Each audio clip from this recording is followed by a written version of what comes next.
जैसे एक मैं यहां पे उदाहरण लेता हूं, यहां पे है मेरे सामने लार्सन एंड टोब्रो, राइट। एक ऐसी कंपनी जिनके कोई डायरेक्ट कोई मालिक नहीं है, राइट। मैनेजमेंट कंपनी को चला रहा है। तो शेयर होल्डिंग पैटर्न में मैं गया, मुझे पता चला कोई प्रमोटर है ही नहीं कंपनी के, जीरो, राइट। इसका मतलब कोई नेगेटिव चीज नहीं है, ऐसा नहीं है कि नेगेटिव या पॉजिटिव। दोस्तों ऐसी बहुत सी इंस्टीट्यूशंस है जिनको प्रमोटर ना होने के बावजूद मैनेजमेंट चलाता है, बोर्ड ऑफ मैनेजमेंट, राइट। तो ऐसी कौन सी दूसरी कंपनी है, कोई आपसे similar to L and T कौन है जिनके कोई मालिक नहीं है पर फिर भी बहुत अच्छा मैनेजमेंट उनको चला रहा है, राइट। जैसे आईसीआईसी बैंक कोई मालिक है क्या, राइट। प्रमोटर चला रहे, प्रमोटर कौन पर, कोई प्रमोटर ही नहीं, बोर्ड मैनेजमेंट। एचडीएफसी बैंक कोई मालिक नहीं, आईटीसी कोई मालिक नहीं, राइट। सो ये आपको इधर से पता चल गया। मैं जब यहां पे पब्लिक शेयर होल्डिंग में गया तो पब्लिक शेयर होल्डिंग में जाते मुझे पता चला कि ये इंडिया की होगी सबसे बड़ी कंस्ट्रक्शन एंड इंजीनियरिंग की कंपनी। हालांकि ये धीमे धीमे होल्डिंग कंपनी होती जा रही है, राइट। क्यों होल्डिंग कंपनी होती जा रही है, धीमे धीमे इनके अलग अलग बिजनेसेस भी बड़े होते जा रहे हैं, है ना। तो ये कंपनी में किसने पैसा डाला है, यस ये कंपनी में देखो इसी प्रकार से देखने का B1 B2, राइट। अब B2 मतलब इंस्टीट्यूशन कौन से हुए, डोमेस्टिक। तो डोमेस्टिक में कौन आए, म्यूचुअल फंड्स आए, राइट। उन्होंने कौन से म्यूचुअल फंड में पैसा डाला हुआ है, एसबीआई, यूटीआई, एचडीएफसी, आईसीआईसीआई। अब म्यूचुअल फंड तो आपको पता ही होगा दोस्तों, नॉर्मली जहां पे वो लोग इन्वेस्ट करते हैं जिनको शेयर बाजार में इंटरेस्ट है पर डायरेक्ट इन्वेस्ट करने में डर लगता है या आता नहीं है, तो वो लोग छोटी छोटी रकम 1000, 2000, 5000 रुपया भी म्यूचुअल फंड में डाल सकते हैं, राइट।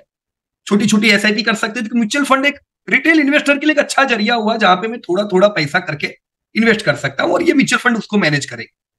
फिर होता है एआईएफ, राइट। तो एआईएफ दोस्तों एक बड़ा म्यूचुअल फंड हुआ। म्यूचुअल फंड नॉर्मल ये छोटे इन्वेस्टरों के लिए हुआ, पर एआईएफ दोस्तों मेरे को 2 करोड़ रुपया डालना है तो मुझे ऑल्टरनेट इन्वेस्टमेंट फंड एक अच्छी अपॉर्चुनिटी दे सकता है, राइट। एआईएफ करीबन 73 एआईएफ है जिन्होंने पैसा डाला हुआ है। बैंक्स ने पैसा लगाया हुआ है, कई बैंक से, राइट। इंश्योरेंस कंपनीज का पैसा लगा हुआ है, provident funds, pension funds, NBFC. तो टोटल कुल मिला के 37% डोमेस्टिक इन्वेस्टर है।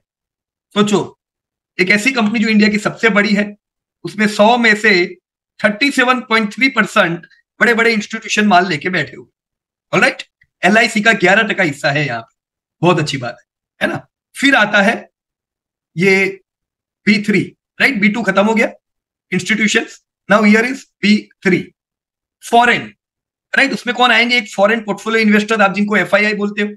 826 एफआईआई है जिनका पैसा लगा हुआ है, 24.69%, राइट। जिसमें government of Singapore, foreign portfolio investor category number 2 95 इनका पैसा, फॉरेन इन्वेस्टर टोटल कुल मिला के B2 में कितना है, 26%। एक ऐसी कंपनी जो भारत की सबसे बड़ी कंस्ट्रक्शन की कंपनी, सोचो अभी जब से हम आजाद हुए 75 साल अगर हम गिने, इन्होंने कभी भी लॉस नहीं किया है, नेवर एवर, कभी नहीं, कंसिस्टेंट डिविडेंड दिया है दोस्तों, राइट।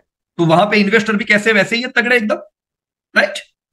आप इसी प्रकार से डाउन स्क्रॉल कर सकते हो। 26% FII, individual investors, residential individual investors, nominal share capital in excess of 2 lakh और up to 2 lakh, right. 19% retail investor है और 0.77% और ऐड कर दो तो एक चीज समझ सकते हो आप कि एक इंडिया की सबसे बड़ी कंस्ट्रक्शन की कंपनी में रिटेलर से ज्यादा पैसा एफआईआई का लगा हुआ, और यही रिटेलर कहता है कि एफआईआई भाग जाएगी। असल में ये कभी भागते नहीं है, ये हर साल अपना स्टेक बढ़ाते रहते।